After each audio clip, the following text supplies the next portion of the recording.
Comedia es una obra alegórica que nos narra el viaje de Dante en busca de Beatriz. Pero eso es algo que creo que todos lo saben. O sea, decir que la obra relata el viaje de Dante en busca de Beatriz, eso es algo muy sencillo, eso es algo muy literal, digamos. Si nosotros vamos analizando un poco más a detalle, un poco más a profundidad, como la obra es alegórica, tiene muchos símbolos, ¿qué es lo que simboliza ese viaje de Dante en busca de Beatriz? Esa es una muy buena pregunta en realidad. Y el viaje de Dante en busca de Beatriz significa o simboliza el camino del alma en busca de la salvación. Por eso, ¿cuántas preguntas? Es la obra que nos narra el camino del alma en busca de la salvación. Por otro lado, también nos muestra el camino del hombre en busca de la perfección. Entonces, estamos nosotros frente a una obra alegórica llena de simbologías. Hablando de simbologías, la Divina Comedia nos narra un viaje por 3 mundos, el recorrido de Dante por 3 escenarios. El primer escenario, infierno, purgatorio y paraíso, el tercero, respectivamente. Y cada uno de estos escenarios tiene su simbología. Si yo pregunto, ¿es el escenario de la Divina Comedia que simboliza la vida pecaminosa? Claramente será el infierno. Y si yo digo, es el mundo que representa la salvación y la perfección en la Divina Comedia, claramente estamos hablando del paraíso. Es el mundo que simboliza la purificación y la expiación del alma en la Divina Comedia. Estamos hablando entonces del purgatorio. En ese sentido, nosotros vamos a encontrar muchísimas simbologías dentro de la obra, ¿no? Dentro de la obra. Por ejemplo, los personajes más importantes son Dante, Virgilio y Beatriz. De estos 3 personajes, pregunta, personaje que representa, que simboliza la razón y la sabiduría, Virgilio. Personaje que representa la fe, la gracia, la teología, la belleza, Beatriz. Entonces, estamos frente a una epopeya religiosa que tiene muchas simbologías y por lo tanto es considerada una obra alegórica. Parte de este viaje, parte del viaje de Dante es lo que hoy día os voy a contar. Ese tránsito que tiene Dante, ese viaje que realiza a través del primer escenario, que viene a ser el infierno. Que casualmente, de esta parte vienen muchas preguntas en los exámenes de admisión. Comencemos entonces. A ver, me traslado a este lado. Si nosotros comenzamos a leer la obra, los primeros versos nos dicen: a la mitad de la vida me hallé perdido en medio de la selva oscura. ¿Quién está contando su viaje? A la mitad de la vida me hallé perdido en medio de la selva oscura. ¿Quién se encontraba perdido en medio de la selva oscura? Entonces nos damos cuenta que el narrador, que quien está contando este viaje, viene a ser Dante. En ese sentido encontramos que Dante en la obra presenta 3 dimensiones, se presenta en 3 dimensiones. Dante es el autor, Dante es el narrador y Dante es el personaje. 3 dimensiones, en 3 dimensiones se presenta Dante. Entonces, ¿dónde se encontraba perdido Dante cuando inicia su viaje? En la selva oscura. Y él mismo dice: a la mitad de la vida me hallé perdido en medio de la selva oscura. Y efectivamente Dante se encontraba extraviado aquí, perdido en esta senda oscura, arrastrado por el caos, por la oscuridad, atemorizado. Pero a lo lejos había una luz resplandeciente, el sol, símbolo de conocimiento, y que es la fuente para salir de la perdición. Y guiado por esa luz resplandeciente, Dante logró salir de esta selva oscura, que casualmente la selva oscura tiene su simbología. Esa selva oscura significa o simboliza el pecado, el camino del mal. Alguna vez preguntaron en un examen, ¿es el hombre pecador en la Divina Comedia? ¿Representa al hombre pecador, al hombre extraviado en el pecado?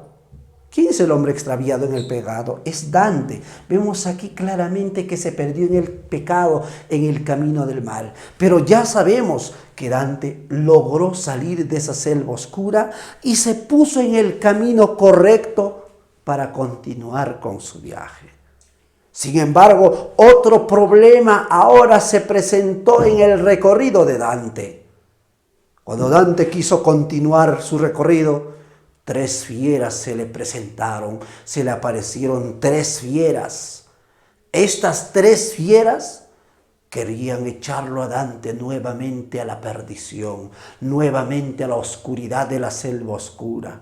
Y Dante estaba asustadísimo por la presencia de esas 3 fieras, que en realidad también tiene una simbología. Estas 3 fieras de las cuales estoy hablando simbolizan los pecados, simbolizan las pasiones humanas, los pecados y las pasiones humanas. Es lo que simboliza la presencia de estas 3 fieras. Dante estaba asustado, atemorizado, trataba de encontrar ayuda en esas circunstancias. A propósito de las 3 fieras, ¿cuáles eran esas 3 fieras que se le presentaron a Dante? La pantera, la loba y el león. Si bien es cierto, en forma general representan o simbolizan los pecados y las pasiones, cada una de las fieras simbolizaban algo. La pantera simbolizaba lujuria, la loba la avaricia, el león la soberbia. Y estas 3 fieras intentaron echar a Dante hacia la selva oscura nuevamente. Y mientras tanto él buscaba ayuda, alguien que podía socorrer, vio una sombra. Y le habló a la sombra y le dijo: quien quiera que seas, compadécete de mí.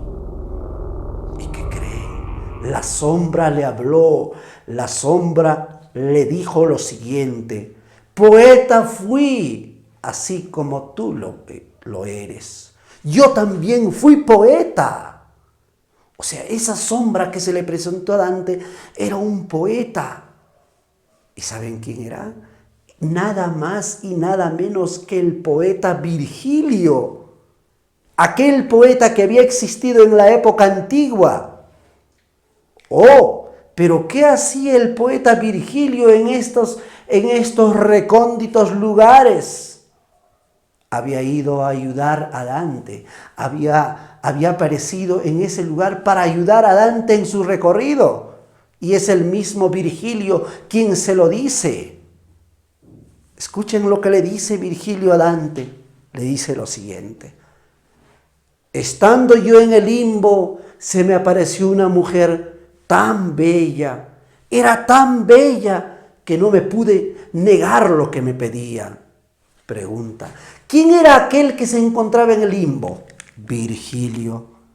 Por eso Virgilio dice, esta sombra nos dice, le dice a Dante: estando yo en el limbo, se me apareció una mujer tan bella y no me pude negar lo que me pedía. ¿Y quién era esa mujer tan bella, que pidió a Virgilio que ayudara a Dante? En realidad, esa mujer era Beatriz. Entonces nos imaginamos cómo Virgilio se aparece en este lugar para ayudar a Dante, y efectivamente así lo hizo. Espantó a estas 3 fieras. Y a partir de este momento, Virgilio se va a convertir en el guía de Dante y le va explicando más o menos el recorrido que Dante va a realizar. Y le dice: Dante, tú en este recorrido que estás iniciando vas a viajar por 3 mundos. Y Virgilio le dice: pero yo solamente te voy a acompañar los dos primeros. O sea, Virgilio le va a acompañar parte del infierno y parte del purgatorio. Y mientras avanzaban en este viaje, Virgilio le iba explicando tantas cosas a Dante. Por ejemplo, le decía, el primer escenario que vas a recorrer es el infierno. Y le dice lo siguiente sobre el infierno. Virgilio le dice a Dante lo siguiente: el infierno tiene la forma de un abismo cónico. Tiene la forma de un abismo cónico. Se dividen en 9 círculos concéntricos. El infierno comienza debajo de la ciudad de Jerusalén y termina en el centro de la tierra. Los pecados se van ordenando desde el pecado más leve hasta el pecado más grave. Pregunta de examen: ¿cuál es el pecado más grave según Dante y la Divina Comedia? La traición. Entonces, en ese tránsito, mientras Virgilio le iba explicando todo lo que iba a suceder en este recorrido, llegaron a la entrada del infierno. Vaya, pues llegaron a la entrada del infierno. Imaginemos que en este lugar esté la entrada. Y en esa entrada, Dante leyó lo siguiente. Estaba escrito lo siguiente en la entrada del infierno: por mí se va a la ciudad del eterno tormento, por mí se va a la ciudad del dolor. Imagínense ustedes que lleguen a esta entrada y lean lo siguiente: por mí se va a la ciudad del dolor, por mí se va a la ciudad del eterno tormento. Deja toda esperanza si piensas entrar en ella, no hay retorno. Parte de lo que decía en la entrada del infierno, efectivamente, anunciaba todos los sufrimientos, todos los castigos dolorosos que las almas padecían en este lugar.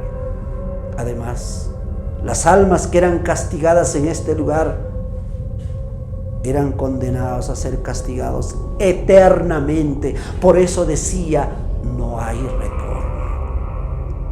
Bueno, atravesaron las puertas del infierno. Cruzaron la entrada del infierno. ¿Y ahora con qué nos encontramos? Dante y Virgilio, nuestros amigos viajeros, se encontraron con un río. El río Aqueronte, también llamado el río de los muertos. Pero, oh sorpresa, ¿cómo podrían cruzar hasta la otra orilla? Pues tendrían que hacerlo para continuar su viaje. En este lugar tenemos la presencia de un barquero que trasladaba las almas hasta la otra orilla y finalmente podían descender a los círculos. Pero cuando el barquero que están observando aquí, el barquero del infierno de nombre Caronte, cuando a Dante lo ve, se molesta el barquero y le dice: un alma viva no puede estar en este lugar. Regrese por donde vino. Efectivamente se estaba refiriendo a Dante, pues él era un alma viva. Un alma viva no puede estar en este lugar. Regrese por donde vino. Y Virgilio es quien tiene que hablar en favor de Dante y dice lo siguiente: sí puede. Alguien que todo lo puede y todo lo quiere, permite que esta alma viva viaje por este lugar. Y al decir eso, Virgilio, recién Caronte les permite cruzar a través de esta barca hasta la otra orilla. Y recién pueden descender a los círculos. ¿Cuántos círculos presenta el infierno? 9 círculos. El primer círculo denominado el limbo. ¿Quiénes se encontraban en este lugar, el limbo? Aquí se encontraban los no bautizados, aquellas almas que no habían alcanzado a ser bautizados. Pero también se encontraban en este lugar aquellas almas que habían nacido, que habían existido antes de Cristo. Yo a veces me pongo a pensar y digo: oye, pero si en la época antigua, antes de Cristo, existieron personajes muy sabios, muy virtuosas, tan solamente por el hecho de haber existido, tan solamente por el hecho de haber nacido antes de Cristo, y estaban condenados a estar en este lugar. Recuerda, en el limbo, en el primer círculo, los no bautizados y los que nacieron antes de Cristo.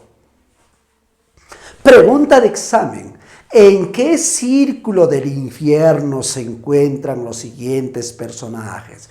Homero, Horacio, Ovidio y el mismo Virgilio se encontraban en este lugar, el limbo, porque eran personas que habían existido antes de Cristo y según dicen que ellos no habrían conocido la verdadera fe y por eso estaban condenados al infierno.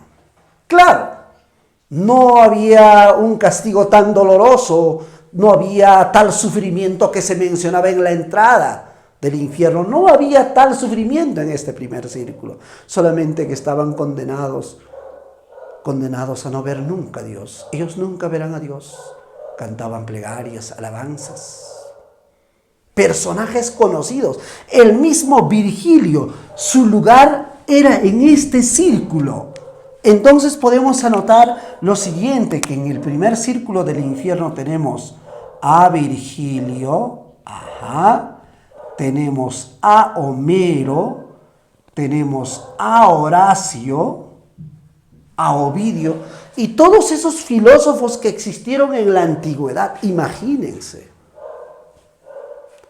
Ahora sí, Dante y Virgilio descendieron al segundo círculo, al círculo de los lujuriosos, aquellos que habían cometido el pecado de la lujuria. En la entrada de este círculo se encuentra el juez del infierno. ¿Quién será el juez del infierno?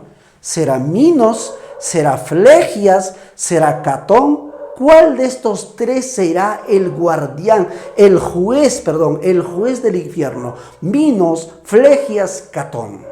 En la entrada de este círculo estaba prácticamente ese personaje, Minos. Recuerden, este personaje viene a ser el juez del infierno, antiguo rey de Creta, un minotauro, un monstruo mitológico, era el juez del infierno. Cuando llegaron hasta aquí, hasta la entrada del segundo círculo, Minos, al verle a Dante, le dijo lo siguiente: un alma viva no puede estar en este lugar, regrese por donde vino. Y nuevamente Virgilio tiene que hablar y decir lo siguiente: sí puede, alguien que todo lo puede y que todo lo quiere permite que esta alma viva viaje por este lugar.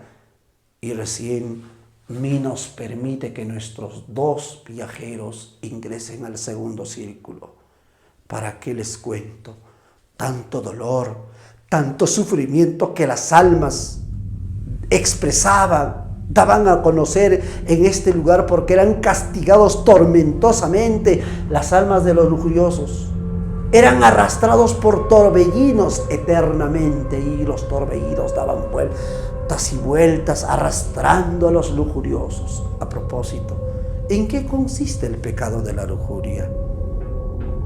El pecado de la lujuria, o los lujuriosos en todo caso, son aquellos que se dan al placer sexual, aquellos que dan rienda suelta a sus apetitos sexuales. Esos son los lujuriosos, los que caen en el adulterio, en la infidelidad. Esos son los lujuriosos. Bueno, para empezar, yo no soy lujurioso. No sé, muchos seguramente lo son. Entonces, el castigo que les espera son los torbellinos que arrastran a las almas de estos pecadores, a las almas de estos lujuriosos. ¿Y a quiénes encontramos en este lugar? Personajes muy conocidos. Por ejemplo, tenemos aquí a Cleopatra. ¿Cómo no va a estar Cleopatra? Tremenda lujuriosa. Encontramos a Aquiles. ¿Cómo no vamos a encontrar a este personaje griego, Aquiles? Por decir nada más ellos, para mencionar nada más. Cuánto sufrimiento en este lugar, cuánto sufrimiento. Nuestros amigos ahora descienden al tercer círculo, al círculo de los golosos, el pecado de la gula. Alguien dirá, pero yo he leído en un libro que decía glotones. No hay problema. Se llaman los golosos o los glotones, cualquiera de ellos. ¿Y en qué consiste el pecado de la gula? El pecado de la gula consiste en el exceso en comer. O sea, los que comen en exceso son glotones, son golosos, sí pues. Pero no solamente la gula es comer en exceso, beber en exceso. Tengo muchos amigos que van a llegar a este círculo. Obviamente que yo no, pero hay muchos amigos, por beber mucho, han de llegar a este círculo, al círculo de los glotones. En la entrada de este círculo, el guardián de este recinto, el guardián de este círculo, era pues el cerbero o el cancerbero, un monstruo en forma de perro con 3 cabezas. Las almas de los golosos sufrían lluvias, fuertes granizos, y el cancerbero con sus 3 bocas los iba mordiendo, y cuánto dolor se podía percibir, cuánto dolor. Al descender al círculo cuarto, ¿a quienes tenemos? Los avaros y los pródigos. También tengo muchos amigos de estos. Los avaros, aquellos que guardaban su riqueza, aquellos que acumulaban riquezas y no las compartían. Los pródigos, lo contrario, los que derrochaban, los que despilfarraban. ¿Se dan cuenta? Las almas de los avaros y los pródigos estaban aquí, empujando enormes pesos, soportando enormes pesos, empujando fuertes, grandes pesos. Los avaros gritando de dolor, porque los avaros y pródigos gritaban de dolor, ¿por qué guardaste? Los otros decían, ¿por qué derrochaste? Cuánto sufrimiento en este lugar. Ahora nos vamos con nuestros amigos al quinto círculo. En el quinto círculo, ¡oh sorpresa!, tenemos aquí la presencia de una laguna, la laguna Estigia. La laguna Estigia. Hay un personaje llamado Flegias, quien los traslada a Dante y a Virgilio a través de esta laguna hasta la otra orilla. Y en la otra orilla de esta laguna, no pudieron continuar el viaje nuestros amigos porque se vieron con unas murallas, las murallas de una ciudad infernal, las murallas de la ciudad infernal de Dite. Entonces no podían continuar porque habían unas altas murallas y dentro estaba la ciudad de Dite. Lo curioso es que la entrada estaba cerrada. Dante le dice a Virgilio, maestro, ¿qué vamos a hacer ahora? Porque no pueden continuar. Y Virgilio le dice, cálmate, no nos dejarán aquí. Alguien vendrá en ayuda nuestra, alguien vendrá a ayudarnos. Y efectivamente al rato se aparece un ángel que espantó a almas monstruosas que estaban atormentando a nuestros amigos y abrió la entrada de la ciudad de Dite, de esta muralla, y entraron al sexto círculo, al de los herejes. Los herejes estaban siendo castigados en tumbas que ardían en fuego. ¿Se imaginan cuánto dolor? Las tapas de las tumbas estaban abiertas y se podía notar, se podía sentir el sufrimiento de estas almas. Los herejes. Si hay algún hereje, si hay algún iracundo, ya sabe lo que le espera. Los iracundos, los herejes, ahora los violentos. Cuando llegaron al círculo de los violentos, tenemos 3 recintos. tres recintos, tres tipos de violencia. Los violentos contra sus semejantes, vale decir, estamos hablando de los homicidas, violentos contra sus semejantes. Los homicidas, violentos contra sí mismos. Los suicidas, los suicidas. Violentos contra Dios, los deicidas. También tenemos a los violentos contra el arte y la naturaleza. Y cada uno de estos violentos tenía su propio castigo. Cuando llegaron al recinto de los homicidas, estos estaban sumergidos en un río de sangre hirviente. Cuando llegaron al recinto de los suicidas, era un bosque este lugar, árboles leñosos, pero se escuchaban lamentos, quejas, ayes y ayes se escuchaban. Eran los suicidas convertidos en árboles. Los violentos contra Dios y el arte y la naturaleza caminaban sobre un arenal ardiente y soportaban lluvias de fuego. Entonces en el círculo 7 tenemos tres tipos de violentos. Luego llegamos al octavo círculo, donde se encuentran los fraudulentos. Y este círculo todavía se divide en 10 recintos. Aquí están diferentes tipos de pecadores. Los ladrones, los hipócritas, los aduladores, los falsificadores, los adivinos. Por ejemplo, aquí tenemos a Tiresias. ¿Se acuerdan ustedes de Tiresias? Aquel adivino, ¿verdad? Tiresias. Es que los adivinadores se encontraban en este círculo. También estaban los malos consejeros, y entre los malos consejeros que ardían en lenguas de fuego tenemos a Odiseo. Finalmente, nuestros amigos llegaron al noveno círculo, al círculo donde se encuentra el pecado más grave, la traición. Y en este lugar encontramos 4 fosas. La fosa Caína, traidores a sus parientes por Caín. La fosa Antenora, traidores a su patria. La fosa Ptolomea, traidores a sus amigos, a sus huéspedes, a sus comensales. Y lo más profundo de los traidores, del infierno, era la fosa Judeca, los traidores a sus bienhechores. Muchos tienen la idea de que el infierno, lo más profundo del infierno, está ardiendo en fuego.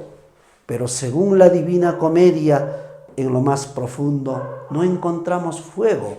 Al contrario, encontramos un hielo perpetuo, encontramos un lago congelado. Ese lago congelado de nombre Cosito o Cousitus, el hielo perpetuo.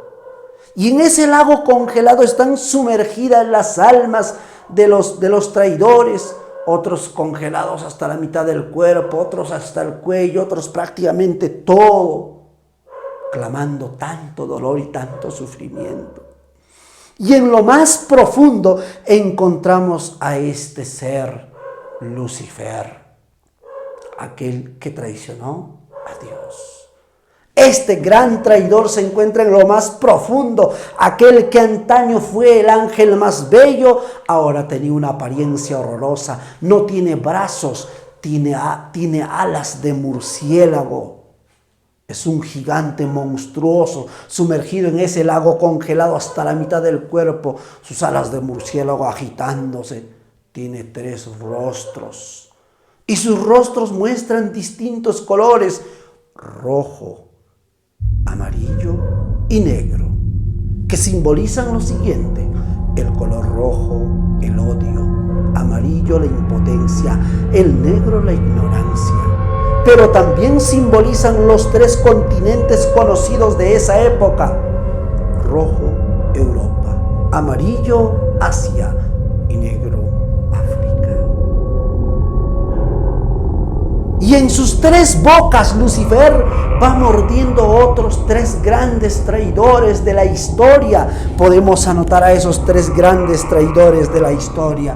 En primer lugar tenemos a Judas, aquel que traicionó a Jesús, ya sabemos. Tenemos a otro traidor, Casio. Y tenemos también a Bruto. Entonces, recordamos, Lucifer tenía 3 rostros y de sus 6 ojos brotaban lágrimas mezcladas con sangre. Y en sus 3 bocas iba mordiendo a otros 3 grandes traidores de la historia: Judas, Casio y Bruto. Entonces vemos nosotros que Dante y Virgilio recorrieron el infierno, observaron los castigos dolorosos y tormentosos que los pecadores tienen que padecer. ¿Dónde comienza el infierno? Debajo de la ciudad de Jerusalén. ¿Y hasta dónde llega? Hasta el centro mismo de la tierra. Muy bien, a todos los que he podido llegar a través de este video, he querido compartir pues esta explicación de la Divina Comedia, sobre todo dando prioridad a la primera parte del infierno, ¿cierto? Y de antemano agradecer a todos aquellos que nos siguen, a todos aquellos que siguen la página Harry Literatura, a todos aquellos que siguen la página Tiempo de Leer, a través del cual nosotros compartimos muchas clases. También ya está a disposición de los estudiantes preuniversitarios el PAC, escucha bien, del curso de literatura. Obviamente ese PAC contiene todas las clases de todos los temas del prospecto de admisión de las diferentes universidades, sobre todo de la UNCH, y también recalcar que este PAC contiene los temas actualizados de acuerdo al último prospecto del examen de admisión, que en el curso de literatura en la UNCH han modificado algunos contenidos. Entonces todas esas actualizaciones las vas a poder encontrar en este PAC, que lo puedes encontrar y lo puedes adquirir a través de la página Tiempo de Leer, a través de la página Harry Literatura. También aprovecho la oportunidad para mencionarles que pueden adquirir nuestros textos obviamente totalmente actualizados, que contienen todos estos temas, ¿ya? Tenemos literatura universal, ¿ya? Tenemos literatura española, tenemos también lo que es literatura peruana, tenemos lo que es literatura hispanoamericana, y lo nuevo, tenemos el material de literatura regional ayacuchá. Todos estos materiales te van a presentar los temas totalmente actuales del curso de literatura.